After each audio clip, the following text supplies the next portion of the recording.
I want to come to you today so I can, man, just drop a few things on you and help many of you who I believe are having some of the same issues and problems that I'm having.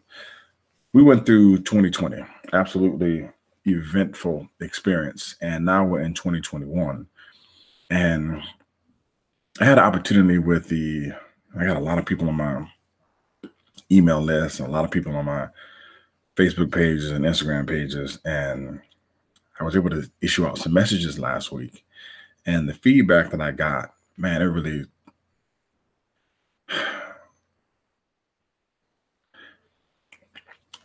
was kind of heavy. Some of it was a little bit heavy, and some of it made me a little bit emotional. And I see that some people are hurting. Some people they've been affected a great deal, and not all positively, through the pandemic and the quarantining process. Um, I see that a lot of people they're frustrated with their lives, they're frustrated with their jobs, they're frustrated with their careers. And then there are people who are in my demographic, in the 38 to 52-year-old demographic, who they're not having a midlife crisis, but things are critical right now in their midlife process, and they have to make a decision either to leave or stay, or how to move on because they left, or how to move on because they were left. And then there's the career piece, and then there's the schooling, and do I reset? Do I do everything over? Or do I double down into what I have right now? And what I found out is a lack of clarity that people have in terms of not their goal, but in terms of their vision, creates a nebulous forecast for them. It's super cloudy. They can't really see clearly. And this hasn't just happened to other people, it's happened to me too. For those of you who know my personal life and my personal story, I had the distinct pleasure and privilege and opportunity to check my voicemail one day in 2018 in March, on the 21st day, and find out that my former wife was filing for divorce. And my life, as it had led up to that point, had a trajectory to it that I had in my mind, that I created a vision for, I had a vision board for, and everything in one fell swoop was eradicated. It was erased. And you go through a period of time when you're trying to see if, man, can I put the pieces of my life back together? And then trying to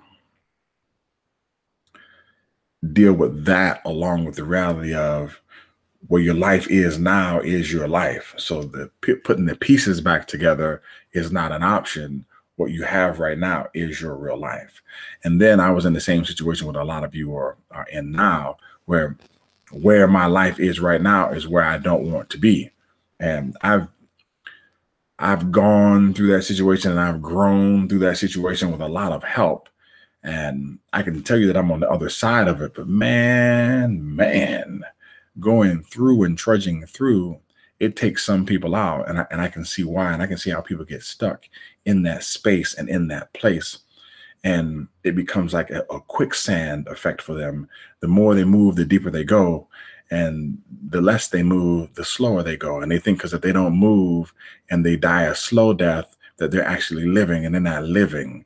But then when they try to move, they actually move, and they go down deeper in the hole. And what they need, and what I needed, and what you need, is you need somebody to come by to either throw you a rope or throw you a stick, and to help pull you out of your situation because you're stuck.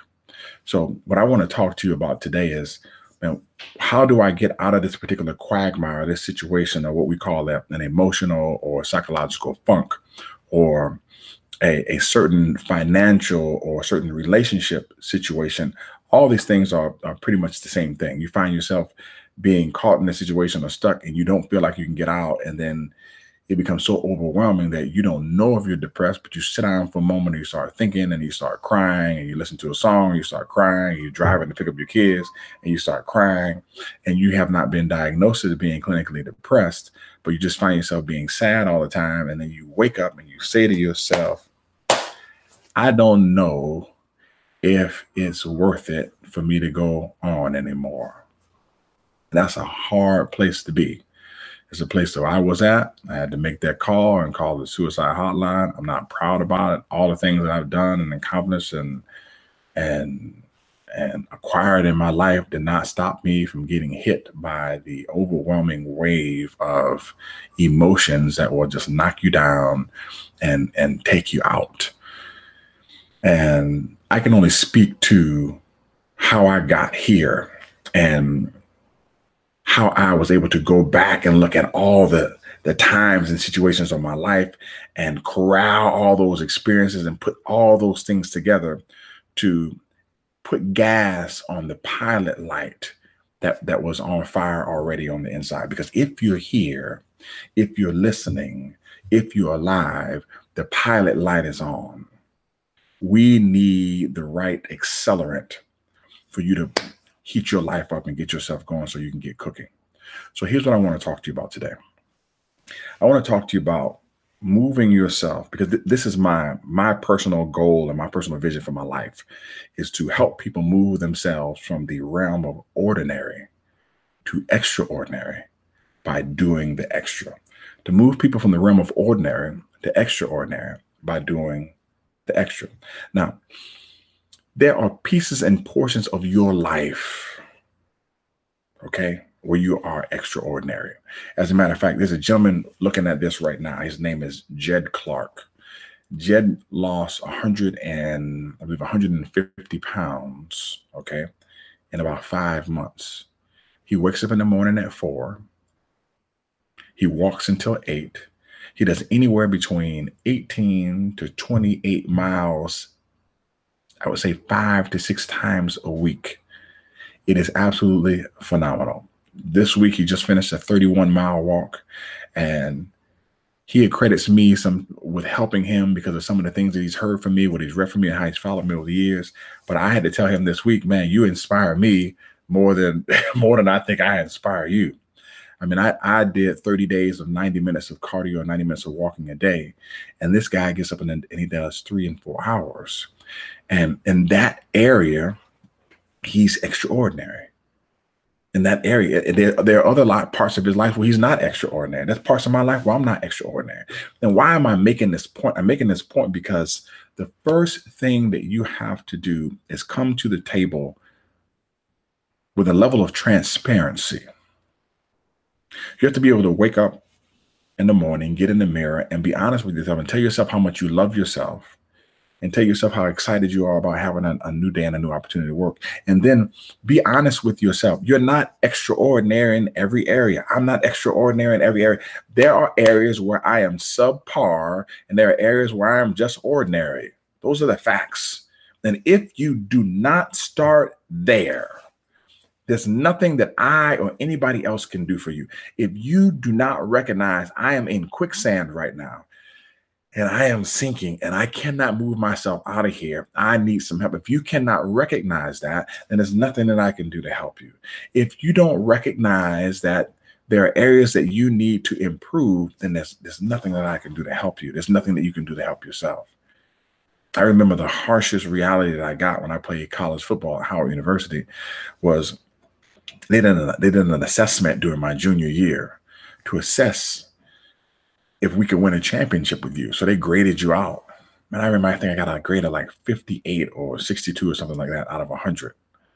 And the bottom line is Coach Wilson sat me down and he said, man, we can't win a championship with you as you are right now. I said, man, well, that doesn't that doesn't feel good. But he was telling the truth, because I remember that season, man, we stunk it up. We stunk it up bad. Why? Because all of us were ordinary, so we had an ordinary season, and none of us had done the extra to be extraordinary. Now, once we get past this point of the Michael Jackson phase, if you will, understanding that it's up to the man in the mirror, then you have to get yourself some help. You got to get some help, man. Yeah, listen, I went to therapy. You got to get some help. You need coaching. You got to get some help. You have to get some help. When I decided that I wanted to do something extraordinary in my life in terms of going to the Olympic Games, I had to surround myself with other Olympians. I had to get world-class coaches. I had to get a world-class strength and conditioning coach. I had to get a world-class grip fighting coach. I had to get a world-class Newaza or ground fighting coach. I had to get a world-class throwing coach. And I had to get a world-class overall coach who's an Olympic bronze medalist. And I had to have coaches and mentors in spaces and places so that I could understand what was required of me. Not just go out and do the extra and go out and spin your tires and waste your gas, but understand what that particular extra is in order to become extraordinary. Look,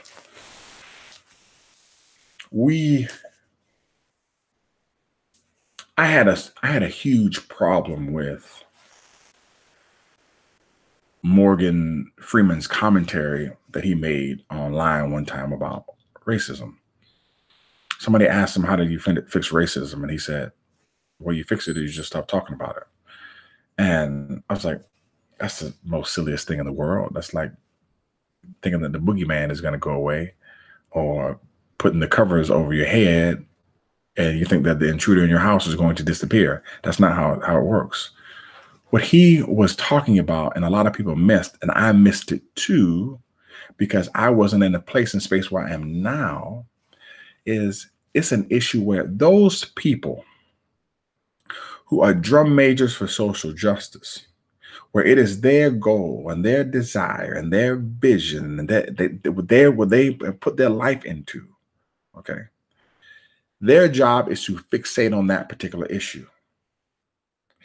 If you are focused on you and your success and winning and becoming great and moving yourself from good to great, then you can't fixate on the hurdles on the track. You have to concentrate on jumping over the hurdles. So no, I can't sit there and be mad with the hurdles that are on the track. I have to understand that there are hurdles on the track and I have to jump over the hurdles. I need to get faster, be a better jumper, understand the steps that I need to take in between each hurdle, understand how far the finish line is, find some coaches that can train me to help me become the best hurdler in the world, and then start going into as many races and spaces and places as I can and start jumping and start hurdling. That was the most beautiful thing that I learned at Howard University when I went to Howard University. When I went to Howard University, there was no talk about black and white and racism and that. And the reason why we didn't have those discussions is because we were in a community where we could simply focus on running, simply focus on scaling the hurdles, understanding where the finish line was, getting the best teachers, the best mentors, and the best coaches around, and then running. That doesn't mean that we didn't understand that the hurdles were there. Yeah, the hurdles are there, but I can't have an argument with the hurdles. The hurdles are not moving themselves off of the track. There are a team of people. If you ever watch a track meet, there are a team of people who put the hurdles out there, and there's a team of people who take the hurdles off the track. Those people put the hurdles out there, and they pull them off the track. I have never once seen any runner have a discussion with those people, because those people have nothing to do with their winning or their losing. The hurdles are in place. You have to get so fixated on success and so fixated on the things that you need to do and so fixated on the things that are required for you to scale those hurdles and run as fast as possible and run your best race, that the hurdles no longer matter.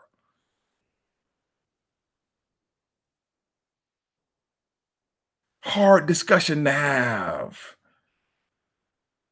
Difficult discussion to have. Do I understand that those hurdles are in place? Yeah, man, I don't have time. And listen, I see him. I got him. I got it. I got it. I live it. I have it. I've been in the situations. I've been pulled over, put on the ground, gun to the back of the head with the police. I got it. I got it. Good. What can I do to help that situation? What I can do to help that situation, I run the race as fast as I can, as best as I can. And then when I get to the end, when I run it really good, you know what they give me? At those races, if you talk to any elite level track runner, any elite level athlete in the Golden Spike Tour, they hand you a check, and what you do with that check is you can take that check and you can change the world with that check. When you do things at an extraordinary level, you get extraordinary compensation, and with that extraordinary compensation, you could change the world. You could change your life, but you got to change your life first by doing the extra. But then you got to find out what extra you need to do. Case in point, I got my man, Shannon Ridley. Shannon Ridley is one of my fraternity brothers. Went to Howard University with me. Played football. Had the opportunity to watch his older brother, God rest his soul, who played in the NFL, who was an NFL linebacker. Now, through the process of watching his brother, he got to see the extra that was required to be extraordinary. So he's extraordinary in a lot of areas of his life. Got an extraordinary family, extraordinary job, extraordinary compensation, extraordinary kids, extraordinary friends. So what happens when you start doing this extra and you do this extraordinary stuff and you see the extra that's required, then you start linking yourself with these extraordinary people. So he brings his son down to Tampa, okay, both of his sons, to train with me and my children. Why? So that the people who are extraordinary can hang out with each other and they can do extraordinary stuff. Then they can get extraordinary benefits and they get extraordinary results because they have extraordinary friends and they hang in extraordinary groups and they're willing to do the extra and pay the money and get on the plane and come down and do the thing so they can get the extra. So that his children came and worked out and trained under an Olympian and a Brazilian Jiu-Jitsu black belt and a high-level martial arts guy. And then when they left, they now understood the extra that's required. And they do the work. So let me tell you this. There's another point. There's a link. There's a reason why I put this link in the description. All right. There's a point where you have to, we say you need to boss the F up is what we say. You need to boss up. You need to move yourself from the mentality of an employer to the mentality of a boss. Now, some people have to go to work. You're going to be an employer. That's not what I'm talking about. I'm talking about you becoming the boss of your life. You becoming the chief supervisor of your life. You having a boss mentality. You thinking like a boss, not like a worker. Now, what does that mean? When you think like a boss, you take responsibility for the things that happen. I can't look at what somebody else. I gotta take responsibility for what happened. I gotta take responsibility. It went bad. What happened? Well, no, man, it went bad. Listen, there were some things that I could have did better that I didn't do. Boom. That's what happened. And that's it. That's all you got. That's all you can say. And then you go and you improve. You find the extras you need to do. You go do the extras. You can be extraordinary. That's it, man. That's it. That's it. That's it. I have multiple companies. I got Ferguson Marketing Systems. I got Tampa, Florida Judo, and I'm the VP or whatever you want to call it, the chairman of a Switch On, and we have a program where we help people find out the fact that they have to do extra in different areas of their lives and then help them with that extra through deliberate practice so that they then can become extraordinary. But none of it works until they have to change their mentality about who they are. None of it works. It doesn't work. It doesn't work for me. It doesn't work for anybody. There has to become a time in life where you say enough is enough. Well, enough is enough. Hey, thanks, Dr. King. I can't listen, I'm going to tell you something, man. This dude that's on the screen right now, Dr. Willie King, I'm going to tell you this story. And I tell it all the time. I tell you this story. I got to Howard University. All right. And my parents brought me there late at night. It was like in the end of the summer, beginning before the football players got there. And I got there at night and the dorm was closed. Close. No. We ran into Willie King. I didn't know I was going to run track at the time. I'm a 17-year-old kid getting ready to go to Howard University. Willie says, hey, man, you can put your stuff in my room and just stay in my room overnight. So my parents unloaded all my stuff in Willie's room. And then in the morning, like 1 or 2 days later, I got with the people at the front desk at Howard and moved my stuff out, moved them into my own room. Now, as the Lord would have it, years later, there was another young man that came to Howard. All right. Foreign student came to Howard. At night, at the same time that I came to Howard, like at the same time, didn't have nowhere to stay. Like at the end of the summer, beginning of school year, I said, hey man, you can stay in my room. And he did the same thing. It was like the Lord had created the same cycle for me to help somebody else. I ended up going to the same school that Willie went to, Dr. King went to get my PhD, Capella University. We did sit down and talk about it later. Both were engineers at Howard. The young man who, we both ran track at Howard, the young man who came after me, he's super successful in his own right too. And it was just something to see how God will put you in a position to help somebody. And then you are put in a position to help somebody else, just like you were helped. I think that happens to a lot of people, but when that time comes to them to help somebody like they were helped, they get selfish and they hold on instead of helping. I'm just going to drop that. They ain't got nothing to do with what I'm talking about. But when I saw you on the timeline, I just want to say, I appreciate you, man. Every time we talk, man, I appreciate it. I think the last time that I saw you was at Coach Moultrie's homegoing celebration, but we talked because we went through some similar situations in our personal life. And I appreciate your time, brother. And I appreciate the inclination of your ear. I just want to let you know that I love you. So I didn't mean to pause like that for everybody, but Dr. King is my main man.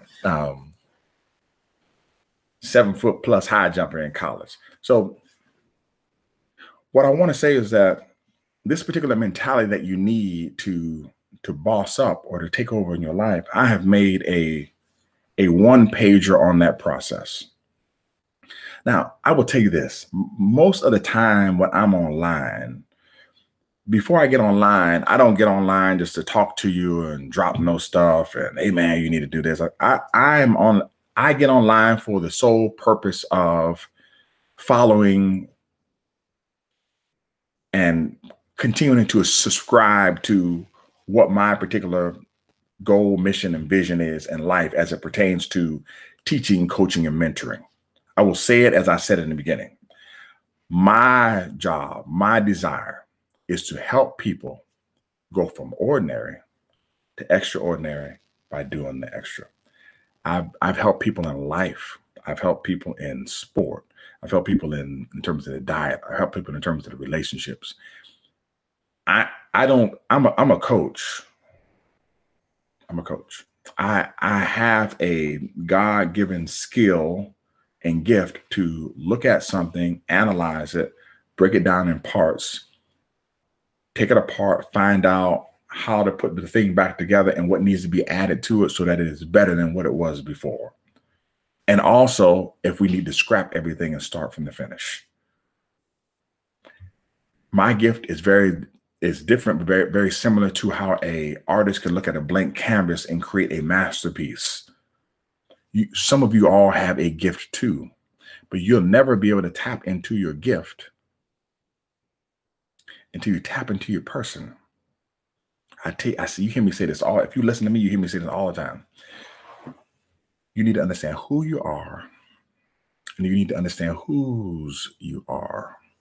Understanding whose you are will reduce the anxiety that you have when you understand exactly who you are. Because I am telling you right now, if you've ever watched any DC comics or any Marvel movies or anything like that, you will understand that once the hero finds out who they are, there's a huge level of anxiety that comes with their particular given superpower. You have a superpower. Your superpower is not going to allow you to reveal it to everybody. Your superpower is going to repel some people. Your superpower is going to attract some people. Your superpower is going to make you different. Your superpower is going to cause you to think different. Your superpower is going to cause you to behave differently. And then people are going to say, hey, man, you know what, so-and-so, you're different. You're not like you used to be. You say, I can't be like I used to be because I got the superpower. Yeah, my life is lonely because I'm Bruce Wayne.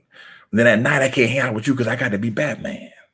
Yeah, my life is lonely because I gotta be Clark Kent. I gotta work today. And then on a drop of a dime, I gotta be able to leave what I'm doing with you and I gotta go be Superman. Yeah, my life is lonely because I'm David Banner, I'm Bruce Banner.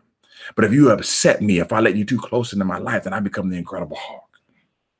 Because I got this superpower. Yeah, my life is lonely because I can't hang with you because at the drop of a dime, I got to be the Flash and I got to take off and I got to go help somebody. So the ordinary people won't understand. That's why you see the group is a group called the Super Friends. Because the Super Friends, they all hang together because they understand each other. They all got extraordinary lives. They all have extraordinary gifts. They all have extraordinary causes. They all have extraordinary missions. And all the extraordinary people hang together.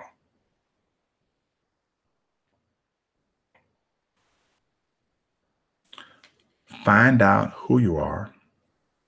Find out whose you are. Get some help to get pulled out of the quagmire that you're in and stop spinning your tires so that you can get the coaching, so you can get the help, so you can get the mentoring, and then sometimes so you can get the therapy to get out of the place that you're in so that you can move forward.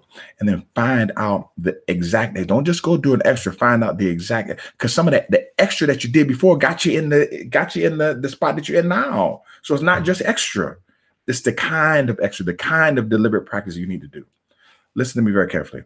The document that I have given you, if you're watching me on YouTube or on Facebook, the document that I put in the description is the one that you need to follow first and foremost to find out that place in your mind that needs to be hit and hit that switch so that you can become a boss and adopt a boss mentality and stop looking at the hurdles on the track of your life and start focusing on getting the right coaches, running as fast as possible, understanding where the finish line is, and coming out and getting a good start.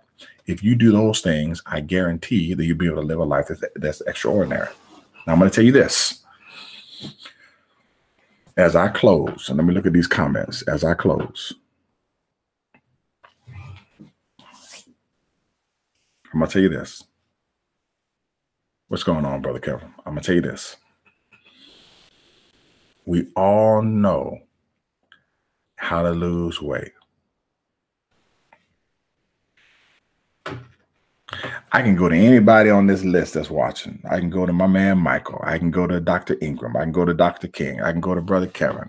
I can go to Brother Jed. I can go to Brother Gary. I can go to anybody on this list. Everybody in here knows how to lose weight. Everybody. As a matter of fact, somebody, just anybody, please drop a comment. Tell me how to lose weight. Anybody. Anybody. Just drop one comment. How do you lose weight? Anybody.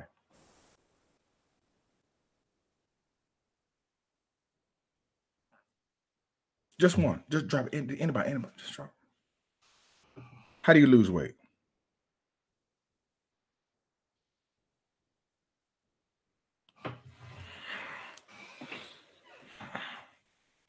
Michael went. Eat less. Now people say that I understand. I taught nutrition at University of Tampa and at University of Central Florida. Yeah, it's not necessarily eat less. No, it is. It's still eat less. Eat less, move more. It don't mean don't eat. Eat less, move more. What else? Yeah, you diet. You go through diet. What about? We need to eat less, right? Eat properly. Eat less. Eat properly. Create a deficit. So everybody knows. Everybody knows. Everybody. Why is everybody overweight?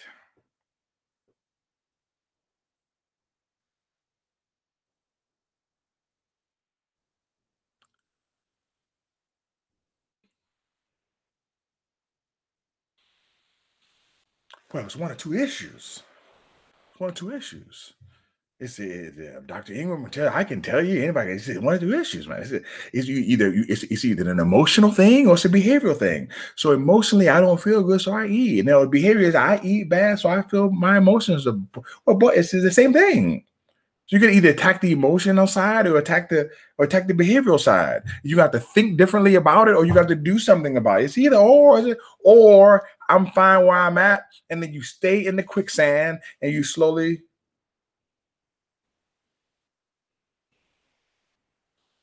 Now, those people who stay in the quicksand and use the whole, I'm fine where I'm at and blah, blah, blah, blah, blah. Okay, so you have not created a great value for yourself or a great value for your time on the earth. Because when you create a great value for yourself and a value for your time, you know how valuable a conversation is with your kids. You know how valuable an extra year of you working is, or how valuable advice is coming out of your mouth, or how valuable an extra hour charging of your time is. Then what you'll do is you'll understand, I need to become the boss of my life, and I need to take over my situation, and I need to stay here as long as I can, as healthy as I can, because it's worth more by doing that. But if your life is not worth a lot to you, you won't do anything about it. Watch yourself, Dr. Ferguson. I'm preaching right now. I said I was going to close, and then listen, and in harmony with all good black preachers, when I say I'm about to close, I mean I got about 12 minutes left. So I got about 6 minutes. I got about 6 more minutes before I shut this thing down.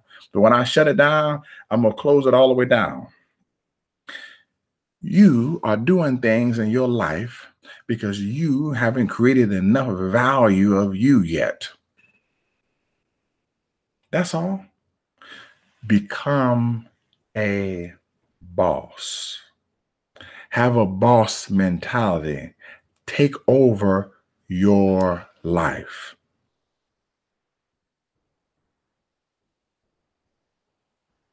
Stop saying that, oh, that's not for me because it's too hard. Classic line. Well, I didn't go. Well, you're not going to school. I'm not going. School's really not for me. Why school's not for you? You didn't go yet. You didn't go. And if you didn't go, you didn't try. Man, school's not for me. Go for a year. Go for a year and try. Try. I really can't eat that, man. I don't really like the water. Well, eat it. Eat it for 2 weeks and try. Eat it. I've taken people to sushi restaurants and say, I don't really like sushi. I said, what are you fixing up your face for? You haven't tasted it yet. You haven't tasted the thing. Why are you fixing up your face before they eat it? What are you fixing up your face for? You haven't tasted it yet. Because you haven't changed your mind yet. You haven't hit your switch yet. You haven't decided, you know what? In order for me to do new stuff, I got to do new things. In order for me to go through my transformation, the Bible says I have to renew my mind. Be ye transformed. Be ye transformed by the renewing of your what? Mind. Well, how do you? But listen, renew, refurbish.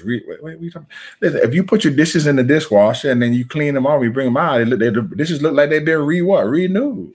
What I had to do? I had to wash what off? What did I have to wash off? I had to wash off what was there previously. And then I could use that plate to put some new stuff on there so I can get some more nourishment so I can move forward. But the transformation doesn't come without the renewal. The transformation doesn't come without the renewal. You know what to do already. You know what to do. From on a macro view, you know what to do. You are stuck in that. Let me close. You are stuck in the quicksand. And you know what you need to, you need to get out of the quicksand. You know you got to get out. You don't know how to get out, and you need some help. You need to make what my daddy calls a have mercy call, where you just say, Lord, have mercy. Some of y'all need to make a have mercy call and get some help. If you're stuck in some quicksand, there's a moment where you got to yell out for some help. Your situation right now is one that requires help. I don't want you to get to the point where it's bad enough that you got to yell and holler and get some help. I want to offer you some help before you start yelling and start hollering. There is a link in that description, if you're on YouTube or Facebook, that I want you to click. I want you to get this one-page format that's going to show you how to become a boss. Change your mentality. Find out that point of that piece or that place in your mind that you need to hit that switch and switch your life on and turn things over for you and transform yourself by renewing your mind. Your thinking has to be different. My aunt Ethel used to say, man, the problem with your life and why it's so bad is because you got stinking thinking. That's why everything smells like bull sugar. Stinking thinking. It's one thing that you got to hit. It's one thing that you have to change. It's one switch that you got to click to change your life. Your life is literally what we say. It's really one switch away. When you walk in a dark room, everything changes once you hit the switch. Turn the light on. You can see things more clearly. Click the link in the description. Hit the switch. Illuminate some of the dark areas. Get the help if you need it. On that particular one page that you're going to get, there's also an opportunity for you to get a free, 100% free coaching call with my business partner and I, Coach Arlo Henderson, if you want it. If you don't want it, man, there's lists of 12 things that you're required to do on your own to increase and enhance your life. And I've even given you the wallpaper that you can put on your phone so that when you wake up in the morning and during the middle of the day and at night, you can say the things that you need to say over and over again, because life and death is in the power of the tongue. I can tell you right now, I have the thing on my phone. You can see it here. I have the things that I read that are on my phone. Boom. I get up in the morning and I say them during the middle of the day. Why? Because I understand life and death is in the power of the tongue. I understand I need to hit my switch and I need to keep hitting it. I don't just turn on the light switch in my room and then it's on tomorrow. No. I got to hit it. I got to continue to hit it. I got to turn the light on. I got to illuminate my life, illuminate my situation, see what's going on, make the change and make the adjustments, get the help when I need help. Listen, this is Dr. Ferguson, man. I love you. Because nobody has a mentality right now. Yeah, that's the truth. That most people don't. Most people don't have it right now. We're not training fighters. People think it's cool to teach kids not to fight. Well, kids need to fight. I don't think adults need to fight unless they're professional fighters, but kids, just like little cubs, so they need to roll around and they need to fight. They need to toughen themselves, they need to harden themselves, because they need to understand that some things in life require a struggle. And we have children who don't struggle, and then we have parents who rob children of their struggle by making things easy for them. It's the worst thing that we can do. But that's another conversation. Man, please do me a solid. Click the link. I will also put the link once again in the comment section so that you guys can get it. Man, I love you. All right. But God loves you best. I say it all the time with my business partner. If you can't do anything else, man, make sure you plug in, power up, and get your switch on. And remember, your ability to change your life and to move yourself from ordinary to extraordinary is just one